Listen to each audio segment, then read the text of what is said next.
Hello students, हमारा आज का टॉपिक है मोनोपोलिस्टिक कंपटीशन। जैसा कि नाम से ही क्लियर है, मोनोपोली प्लस कंपटीशन, मतलब इसमें दोनों के गुण पाए जाते हैं। मोनोपोली मीन्स एकाधिकार, कंपटीशन मीन्स कि उनमें कंपटीशन भी है। जब ये दोनों चीज़ें मिल जाती हैं दैट इज मोनोपोलिस्टिक कंपटीशन।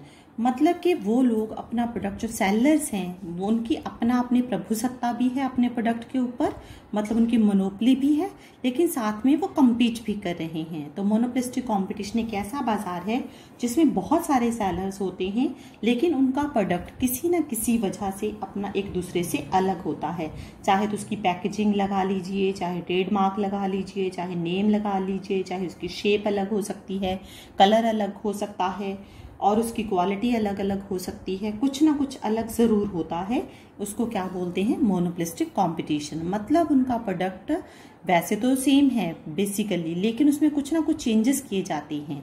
तो दैट इज कंपटीशन, जो कंपटीशन को क्रिएट करता है कि मेरा प्रोडक्ट उससे ज़्यादा अच्छा है, तो वो उस चीज़ को प्रूव करने की कोशिश करते हैं।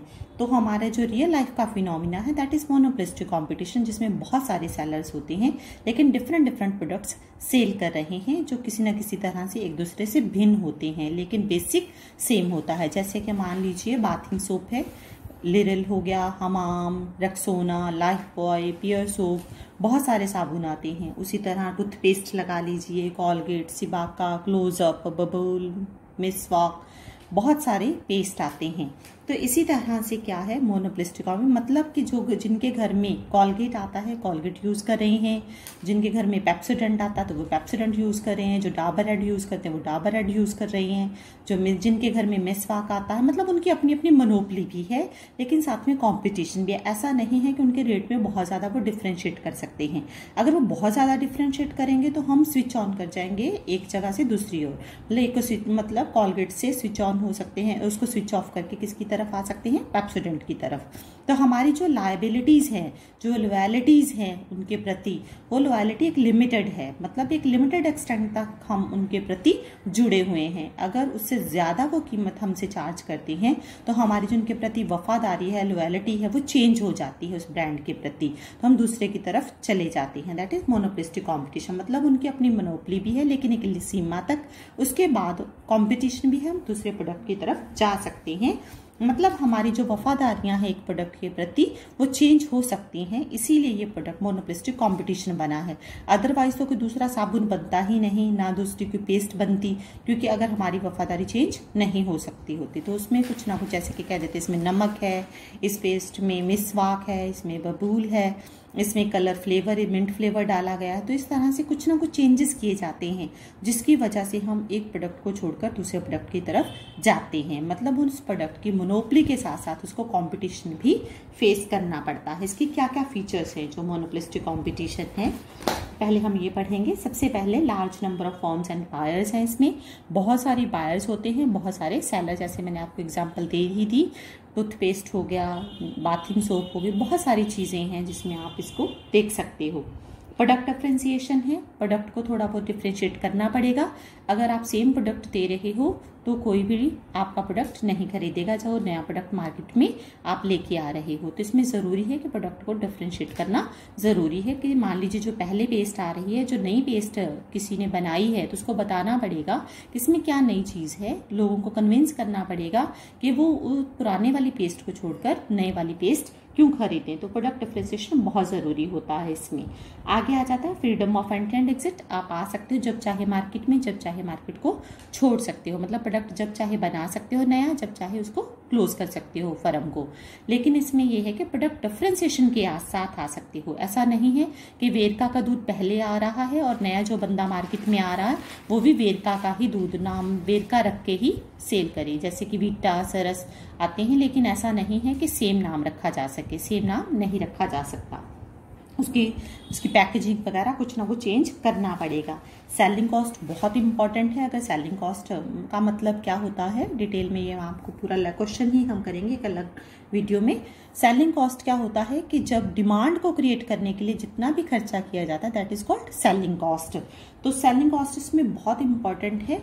टीवी पे ऐड देना, चाहे सेल्समैन की सैलरी हो गई, ठीक है, जो प्रमोशनल एक्टिविटीज की जाती हैं, कहीं ना कहीं जाकर डेमो दी जाती है, सारे न्यूज़पेपर्स, मीडिया, प्रिंट मीडिया, सभी जगह जो भी प्रमोशन के लिए एक्टिविटी इंसेंटिव्स दिए जाते हैं मैनेजर्स को, आप इसकी सेल बढ़ाओ, वो सारी चीज़ें सेलिंग कॉस्ट में आती हैं। तो वो सारी चीज़ों मिलाकर सेलिंग कॉस्ट के बिना आप प्रोडक्ट को, जो बायर्स हैं उसको कन्विंस नहीं कर सकते कि आपका प्रोडक्ट खरीदें। पार्शियल कंट्रोल होता है, जैसे मैंने आपको बता ही दिया कि एक प्रोडक्ट मान लीजिए 100 ग्राम जो पेस्ट है, ठीक है, कॉलगेट और पेप्सोडेंट, इसकी कीमत है 90 रुपये और इसकी 100 रुपये है। तो ऐसा नहीं हो सकता कि ये 80 रुपये की हो जाए और ये 120, इतना ज़्यादा डिफरेंस नहीं होता है। यहाँ आपको साबित करना होगा कि आपका प्रोडक्ट बहुत ही ज़्यादा अच्छा है। मतलब इनमें जो डिफरेंस होता है थोड़ा थोड़ा कर सकते हैं, मतलब एक लिमिट तक ही है जहाँ तक हमारी वफादारी है, कि कहाँ तक हम नहीं टूटते हैं। मान लीजिए कि हमारी जो वफादारी है पेप्सोडेंट के प्रति वो 120 तक ही है, लेकिन 125 होते ही हम इसको छोड़कर किसकी तरफ चले जाएंगे, कॉलगेट की तरफ। तो ये डिपेंड करता है कितनी है हमारी, जितनी वफादारी ज़्यादा स्ट्रांग होगी किसी प्रोडक्ट के प्रति उतना ही कीमत में अंतर ज़्यादा होगा, जितनी वफादारी कम होगी उतना कीमत में अंतर भी कम पाया जाएगा। नेक्स्ट आ जाता है लिमिटेड मोबिलिटी है, साधनों की चाहे गुड्स की हो। नेक्स्ट आ जाता है इम्परफेक्ट नॉलेज है, क्योंकि बायर्स जो होते हैं उनको पूरी नॉलेज नहीं होती है, वो प्रोडक्ट को पूरी तरह से कंपेयर नहीं कर पाते हैं कि जितना कीमत में डिफरेंस है उतना क्वालिटी में भी डिफरेंस है। क्वालिटी में डिफरेंस है जो वो एक्चुअल है या सिर्फ आर्टिफिशियल है। मतलब कई बार क्या होता है सिर्फ पैकेजिंग नाम वगैरह का ही अंतर होता है, वास्तव में जो अंदर से गुड होती है वो बिल्कुल सेम होती है। इस तरह से हमें जो नॉलेज है पूरी नहीं होती है, जो बायर्स होते हैं तो उनको मतलब एडवर्टीजमेंट के थ्रू या सेलिंग कॉस्ट के माध्यम से कन्विंस किया जा सकता है। Non price competition, non price competition का मतलब होता है प्राइस कांस्टेंट रहेगी, अदर थिंग्स चेंज की जाएंगी। अदर जो थिंग्स हैं, थिंग्स और factors will change. Other factors जैसे कि प्राइस आपने चेंज नहीं करनी है, एक के साथ एक फ्री टेलकम का जो बॉक्स है इस तरह से ऐड आ जाती है, फ्री होम डिलीवरी, ये भी नॉन प्राइस कंपटीशन की टाइप है। और आपको 1 ईयर की फ्री वारंटी, 1 ईयर की गारंटी है, वारंटी है, ये भी नॉन प्राइस कंपटीशन में आता है। कोई गिफ्ट दिया जाता है एक आइटम के साथ खरीदने के लिए, ये भी क्या होता है, ये भी नॉन प्राइस कंपटीशन। जब कीमत जैसे कि मान लीजिए किसी ने 10 कर दी, फिर 8 कर दी, इसने 7 कर दी, इसने 9 कर दी, दैट इज प्राइस कंपटीशन। लेकिन अगर हम ये नहीं करते हैं, प्राइस तो जैसे कोक एंड पेप्सी है, प्राइस तो 10 रुपीज ही रखें 200 ml की बॉटल का, लेकिन वो क्या करते हैं अदर थिंग जैसे कि दुकानदारों को इंसेंटिव्स दे देते हैं, मेडिसिन में भी होता है, फॉरेन टूल्स वगैरह, ये सारी चीजें शॉपकीपर्स, ये नॉन प्राइस कंपटीशन आता है। नॉन प्राइस कंपटीशन मतलब कीमत को छोड़कर कुछ और, जैसे कि मान लीजिए आपने टीवी खरीदा है, एसी खरीदा, एसी की सर्विसेज क्या देते हैं, 2 सर्विसेज फ्री मिलेंगी आपको, 3 सर्विसेज मिलेंगी, वारंटी जो है कोई 3 साल की दे रहा है, कोई 5 साल की दे रहा है, कोई 10 साल की, लेकिन रेट सेम है। दैट इज कॉल्ड क्या होता है, नॉन प्राइस कंपटीशन। मतलब कीमत को छोड़कर कुछ और इंसेंटिव्स देना जिसकी वजह से लोग आपका प्रोडक्ट खरीदे, दूसरा प्रोडक्ट की तरफ चले जाएं। इसमें टेक्नोलॉजी वगैरह हम ये मानते हैं गिवन है, फैक्टर्स की कीमतें भी गिवन है। AC MC की शेप्स जो हैं वो वही रहेंगी, यू शेप, AC MC के न्यूनतम बिंदु से काटती है, ये सारी सेम रहेंगी। और इसकी जो AR MR की शेप्स हैं वो डाउनवर्ड है, AR फॉलिंग और MR उसके हॉरिजॉन्टल हाफ में से निकलता है, डाउनवर्ड है। इम्परफेक्ट कंपटीशन है जैसा हमने मोनोपोली में किया था, सेम सारी की सारी चीजें हैं, डाउनवर्ड है, AC MC सेम है। नॉन प्राइस कंपटीशन प्रेफर किया जाता है, इसके फीचर्स हैं। नेक्स्ट आ जाता है इसके इक्विलिब्रियम की शर्तें। नेक्स्ट है इक्विलिब्रियम की कंडीशंस। इक्विलिब्रियम कंडीशंस सेम है जैसा हमने पूर्ण प्रतियोगिता में किया, जैसा हमने मोनोपोली में किया था। वो कौन सी कंडीशंस होती हैं, वही MR is equal to MC and MC cuts MR from below. चाहे तो पूर्ण प्रतियोगिता हो, चाहे मोनोपोली हो, चाहे मोनोपोलिस्टिक ओलिगोपोली को छोड़कर सभी बाजारों में एक ही उद्देश्य होता है, लाभ कमाना, प्रॉफिट्स को मैक्सिमाइज करना।